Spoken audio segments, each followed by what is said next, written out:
And as we switch gears to the Tulsa women and what Coach Nelp has done here in her second season, finishing there, tied picked fourth in the preseason poll. Last year they lost in the American Tournament quarterfinals to the eventual champ UCF. Went 17-11 overall, 5-8 in the conference. What are you looking for as they take this next step here this year in year 2 for Coach Nelp? Well, I love looking back to last year and the fact that they have a triple overtime loss to Wyoming in the WNIT second round. That's going to teach you something. That's going to say, hey, I want to come back for a little bit more next year. And they finished the game with just 6 players. So the toughness that's there, the buy-in for this program, Angie Nelp has done a great job at reestablishing this program herself. And you've got Tamara Poindexter, the AAC Freshman of the Year. She had 29 in that WNIT game. A freshman dropping almost 30 in the postseason. Yes, bring her back. Talk about a Tulsa program with no excuses. What they went through last year and still excelled. And Angie Nelp came in there, and she is just a rising asteroid in this conference. She is a coach that's put things together quickly, and looks like they're going to be even better this year. They do return 7 players, and Coach Nelp joins us right now here in the American studios. Coach Nelp here in year 2, really excited about everything that you bring back. But Brooke just teased it with the way that last season ended, that triple overtime loss, getting a taste of the postseason, had the win against North Texas. How has that given your team an edge here headed into this season? Yeah, thanks, guys. Thanks so much for having me. We're just looking to build on that, right? I think we're coming back with a team this year and those returners that we have that are hungrier than ever because of the way, that last season ended. But super, super proud of our team last year and the way that they competed and the way that they fought there even until the very end in those overtimes that we had. And we've really built on that, going into the summer, going into our summer workouts and even our fall workouts. Those returners are able to take that experience and have it motivate them to new heights. Coach, can you take us through what that third overtime period felt like? Maybe was there a timeout or just like a moment you can think back to say, like, wow, this team, I am a ride or die with this team. What was that moment like? Yeah, I love that you use the term ride or die. We're such a family-oriented program, and we knew that with that going up or going down, we're going together no matter which way we go. And, I really felt like that third overtime really epitomized who our team was. Going into another arena, going on the road, maybe having some adverse situations in front of you and never quitting and never giving up. And the amount of unity that our team had, the togetherness that we showed on the court during that game, it was just an incredible thing to be a part of. We do wish that it had turned out different. We have a super competitive team and we really, we want to win. We have a super competitive, just staff and program. And at the end of the day, you look back at that and you realize kind of how it's helped our team grow right now. But the most important thing is that we stay together and we're using it to springboard us into this year. Coach Nelp, on October 8th, you had a Girl Power Day. And I'm curious as to how that day came about. What did you learn from that day?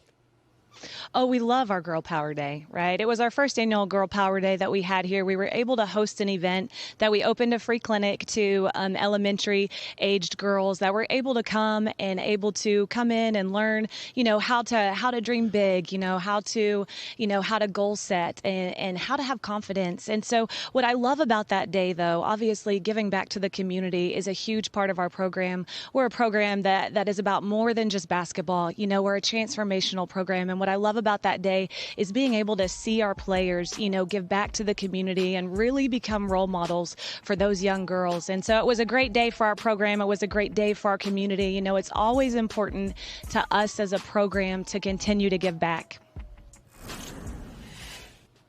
Coach, thanks for joining us as always. We have a question from TJ Eckert at KTUL. Yeah, Coach, I think, all preseason last year when we talked, you talked about wanting that success that you guys ended up enjoying. It's easy to say it, much harder to actually do it. Were you surprised at all by that instant success maybe? If there's one thing I've learned is that we have some really amazing young women on our team. Last year and this year, we have some amazing young women on our team that are capable of great things, and when they believe in each other and they believe in themselves, then I believe the sky's the limit, and I'm super proud of them, super excited for them and what they were able to do. And again, this year with the combination of our team, with the great returners that we have, coupled with, the newcomers that we have, I really believe that we've been able to come together, as a team. And we really are connected and care about each other. So I'm excited to see kind of where that belief is going to take us this year. Also curious, too, because you guys came in probably nationally with less expectations. Now you're not going to hide from anybody. You guys were picked fourth in the conference this year. How do you think this team and those girls are going to be able to handle maybe those increased expectations from the outside? Yeah, well, I think no matter what that number is in front of your preseason poll, we have high expectations for ourselves already, and one of the things that we've really, that fourth ranking is an honor. It's a unique honor because going into it, a lot of that honor is based on work, that our team was able to put in and showcase last year. And we know we have a lot of work ahead of us to do. We play in such a challenging conference with great talent, great players and great coaches, but we're also excited for that challenge, and we're really looking forward to this year. We'll have a question from Bruce Howard of the Tulsa Radio Network. Coach, a year ago at this time, you had yet to coach a game as a head coach. You had yet to call a timeout. How is it different this year? Well, going from year one to year two, I'm saying, you know what? I'm up to 2 to 3 hours of sleep this year. But no, it's definitely different going into your second year. But our focus in practice, and our focus with each other, it's still the same. We're still building our culture of love, trust, and work, and we're focusing on that every single day. We focus on the basketball side of things. We focus a lot on player development. I have a great staff, and we have great players who work really, really hard at making sure that we're prepared and we're ready when we step on the floor. And we'll have one follow-up from TJ Eckert.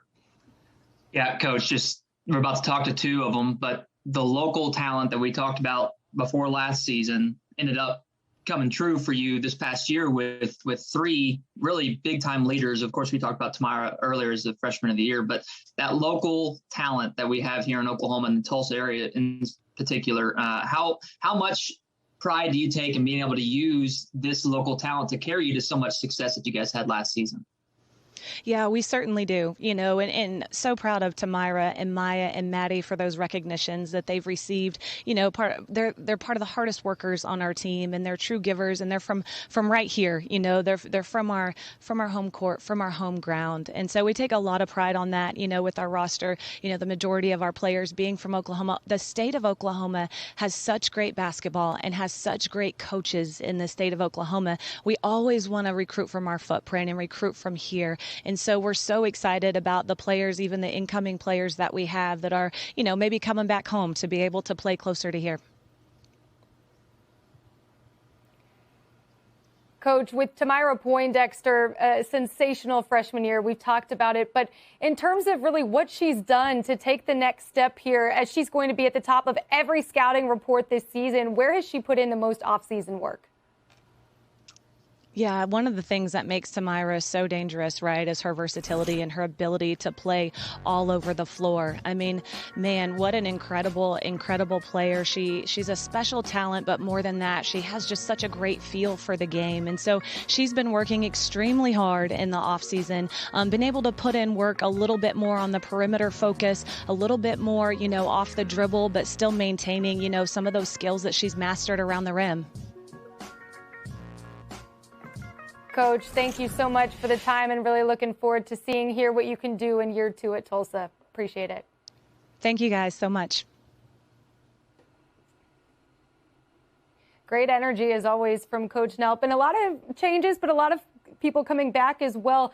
Maya Mayberry transferring to Kansas this offseason. They're going to have to fill that void in scoring. But with what we just heard from Coach Nelp, the excitement that she has for this year, what impressed you?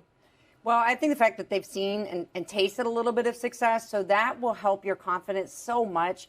When you're constantly pushing uphill and you never feel anything that you're putting your hard work into, if you don't feel any results from it, it's really hard to keep going. But they have that now.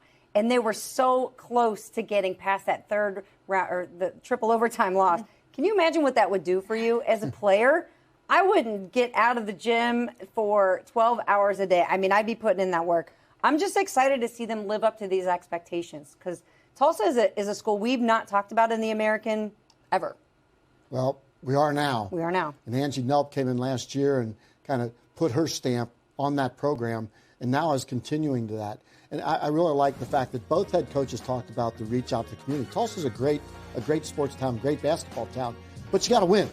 That's what it comes down to. And if Tulsa wins on both sides, fans will show up in that building for sure. The Golden Hurricane lead the way with preseason all-conference selections with Tamira Poindexter on the first team. But look here, Maddie Bittle and Maya Mayberry, the senior guards there on that second team. So 3 total selections.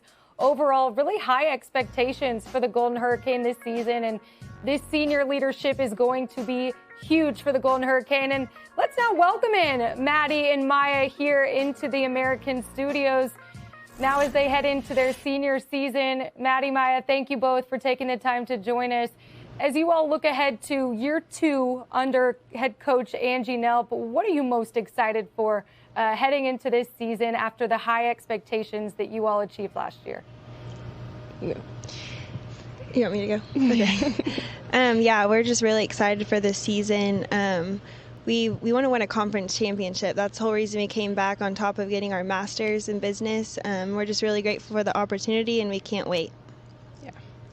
I mean, same thing as she said. Most excited to just come back and get more wins, more opportunities to just get better and bring home a conference championship. You know, you both had a taste of what, it might look like to play deep into the postseason. We're talking about the WNIT game. I mean, a triple overtime loss is one for the ages. But what is it about, playing for Coach Nelp, playing at Tulsa that gets you guys really excited to make that push, get to the American championship this year? Yeah. I mean, honestly, that triple overtime loss just honestly made us even more hungry to just come back and do it again next year, but with a even better outcome. I think that was honestly mine, and I think I can speak for Maddie, our driving force and another reason to come back for a 5th year. Yeah, that triple overtime loss hurt. It hurt a lot, and it still sticks with us to this day. We just come back. We come and practice every day. Just a reminder of that to get better and just to help our teammates get better. And we're really excited for this season. Maya, this is Mark Adams in the studio. I'm a big fan of your dad, Lee Mayberry, who was just a tremendous player, played in the NBA, tough, physical dude. So what did you learn from your father? First of all, do you know how good he was? Has he ever told you? And then number 2, what have you learned from your father that you've applied to your game? Yeah, so I've learned pretty much everything from him. I mean, even till this day, we're still in the gym together kind of thing. So it's I'm constantly learning, constantly growing because of him. So, from starting in 1st grade till now, he's still teaching me a bunch of stuff. So, yeah. We have a question from TJ Eckert of KTUL. All right, both of you guys can answer this. Well, I asked Coach this, and maybe you can provide some thoughts. Were you expecting the maybe instant success in first year with Coach Nelp? Was that something that you guys were caught off guard by, or did you guys kind of sense that maybe in the preseason leading up to last year? We definitely sensed that going into last year leading up to the season.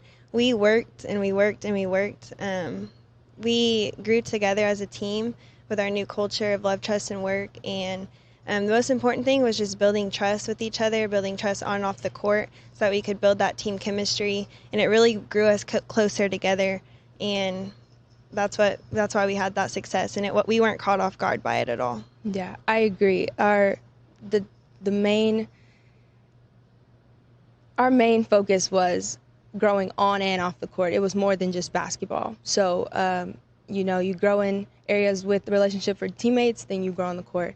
And that was our thing. We knew that we were coming in stronger than we were the season before. What does that next step look like with this program? I think you both mentioned wanting to win a conference championship. Is that like the next big goal for you guys, or what does that next step moving forward look like? I mean, I'd say obviously the end goal is to win the conference championship, but right now it's just focusing on the process, not the outcome, getting better every single day, looking to keep up the wins this season. We're in a tough conference, and I think just staying together and staying united is the most important thing. Yeah. All right, one more. Nobody's really going to know this except for you, Maddie. I was talking to your brother last weekend about his mustache. Have you seen it lately, and what are your thoughts? Oh, Jake. Yeah, I don't really like the mustache. I'm not going to lie. I think he needs to shave it off if you're watching.